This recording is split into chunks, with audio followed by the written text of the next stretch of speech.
and she gets it. I remember being home from college during winter break one year while she was still in high school. I was sleeping on the futon in the family room after a late night out and was woken by the sounds of the rest of the family getting ready for the weekday ahead. I will never forget Carly's teenage voice bellowing down the stairs shouting, "Dan, will you go to CVS and get me an orange juice and an Evian water?" I remember thinking to myself, whoa, you actually have a brand of the most essential element on earth? But here she was, knowing exactly what she wanted her water to taste like at 7 a.m. And my dad, well, he went out and got it for her. Knowing what you want and having people love you so much that they cater to your wishes is what I would call a strong suit. And for someone as indecisive as myself, I enjoy being around those who can make up my mind for me. A few years later, I had graduated college while Carly was still living it up in Fredonia. When I get a phone call from the most obvious place for someone living in Rochester, the Wegmans parking lot. She had a dilemma. She really liked this guy, but he was only 18.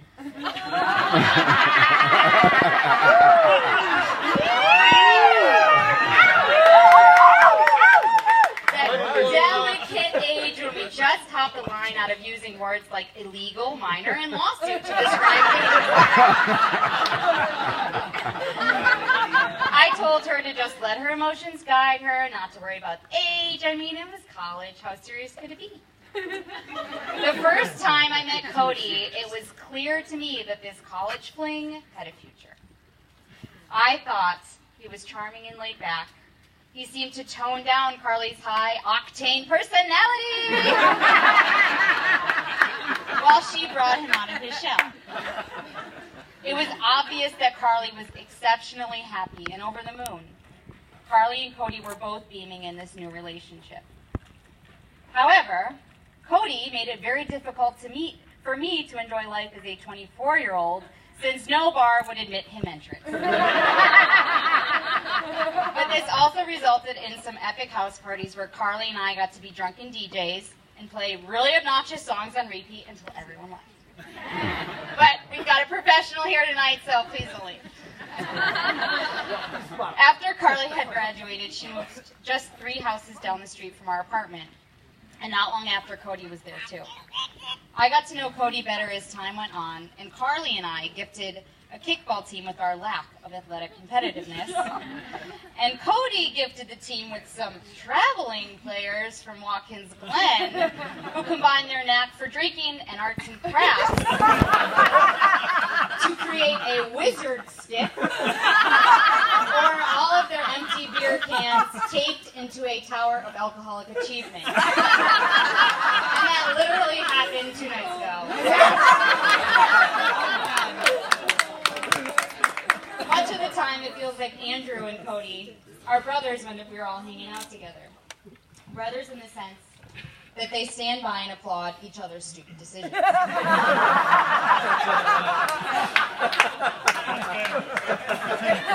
of which got us kicked out of the bars we could finally go to together. Like the time Andrew kept opening an umbrella in a very crowded bar, while Cody stood by and laughed until we were pushed out the door. Or the time Andrew shot mustard at the TV behind the bar, while Cody cheered him on. Or perhaps the time Andrew, I see a pattern here, tried to start a brawl between some tough rugby players. He stood in between 2 jacked up dudes who were all jacked up on adrenaline and testosterone, and he said to one of them, "Did you hear what he just said about you?" That resulted in the most epic forced exit of a bar ever. Brian Scott was there, including Carly tugging on the bouncer's beard.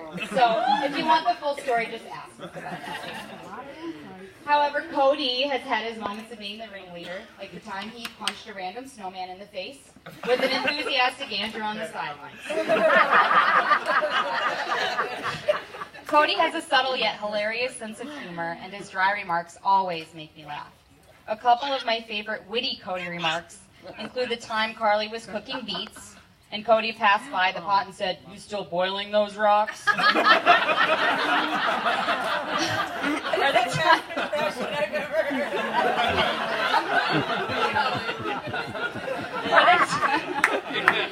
the time Carly put on her new ombre jeans that gradually got darker towards her feet, and Cody said, "It looks like you walked into a lake and decided it was a bad idea."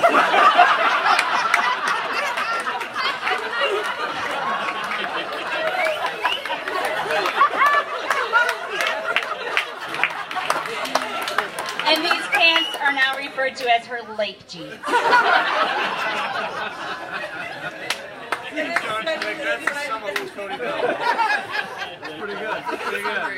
Carly and I have shared a sisterhood rich with hilarious and poignant stories too. Our lives have been very similar in a lot of ways. Both of us Blanchard sisters transferred to Fredonia after spending freshman year at a private college. The house I lived in at Fredonia my senior year, Carly lived in during her junior year, and in my old room. We both spent a year in a miserable job at a law firm, and we were both head teachers in an infant room at the same daycare. I moved south to Memphis for 3 years, and the month before we moved back, Carly moved south to Raleigh. Carly met Cody, the youngest brother, during her senior year at Fredonia, and here they are.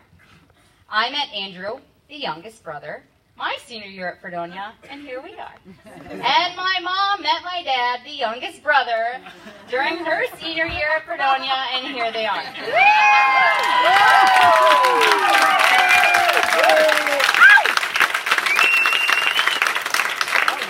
At this point, I'm thinking some of that tuition should be reimbursed. Or we should earn a plaque titled "Couples Who Met at Fredonia," and we'll be paying for it for the rest of the life.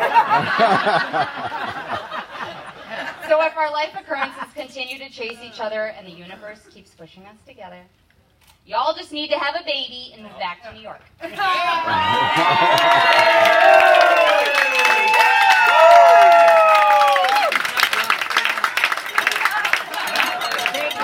not done. Sit down. In addition to being particular, Carly is one of the most loyal people I know. She has always had my back and stood up for me, even though she is 4 years younger. When we were kids, we went to the Wyoming County Fair every summer with my grandparents. Usually Peter was there. This time he was. One year, a local bank was giving out free yardsticks, and most everyone carried around that 3-foot piece of wood while chomping cotton candy and looking at cows. I was probably about 15, Carly 11, when a middle-aged man tapped me on the butt with his yardstick and quickly tried to blend into the crowd.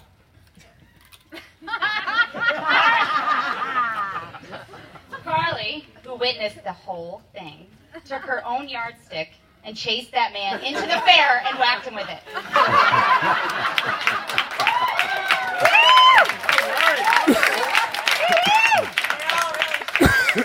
I can trust her with any secret, and even though we are so incredibly close to our mom, I know that when I say, "You cannot tell Mom," she will keep her lips sealed. I have witnessed how loyal she is to her friends, and I can say with certainty she will be the most loyal and caring wife to Cody. She will always say things like, "Honey, what do you want me to cook for dinner?" And "Make sure you call your mother." And "Can you pick up your stiff work socks that have cemented to the floor?" Because we are so close, you can rest assured that I have cheered on your relationship from the beginning. I only want the best for my sister, and I am positive that she is marrying a really great guy. Your tenderness towards each other is endearing, and it is easy to see how much you love each other. Especially when Carly is having one of her cackling laughter fits on a long car ride, and Cody cannot help but crack a smile and twinkle an eye.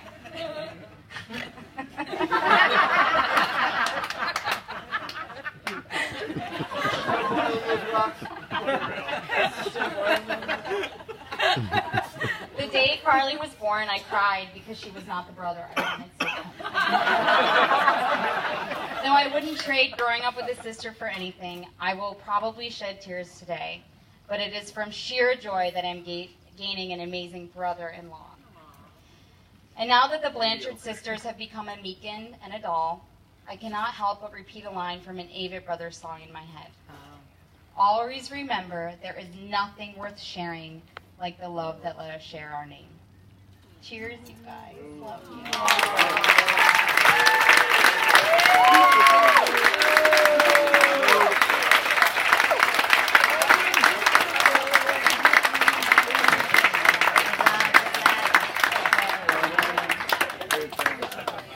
Beautiful.